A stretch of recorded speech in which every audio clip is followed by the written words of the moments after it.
biggest mistakes I have seen: bad SARMs, diet and exercise, and taking too many SARMs for an experience level. So bad SARMs, like I already mentioned, there are a lot of guys out there who have tried SARMs once or twice. They've used one of these flashy name companies. They're like, okay, SARMs don't work.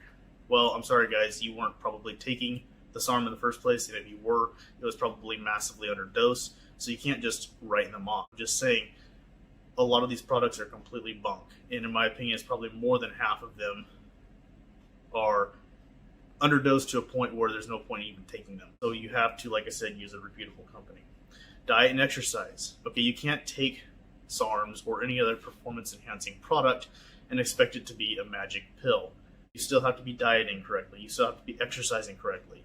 Even if you're using powerful anabolic steroids at high dosages, you're not going to see the full benefit of that if you're not eating correctly and if you're not putting the work in the gym.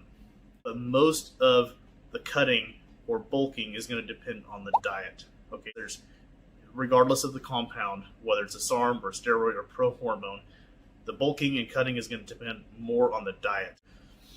But as far as actually putting on fat or cutting fat, that's going to depend more on your diet and your exercise than the actual product. In my opinion and in my experience, based on the forums I've read and watching other people, I see a lot of guys taking too many SARMs for their experience level. And by that I mean they go to one of these flashy name companies and they go out there and buy something that's 9 SARMs in one pill, and they start taking that and they start having side effects, and they don't know which one of those products is causing the side effects. Now, realistically speaking, they're probably not taking any of those, or they're massively underdosed. So it's very important to take each product by itself and experiment with that to see how your body reacts before you start stacking them together.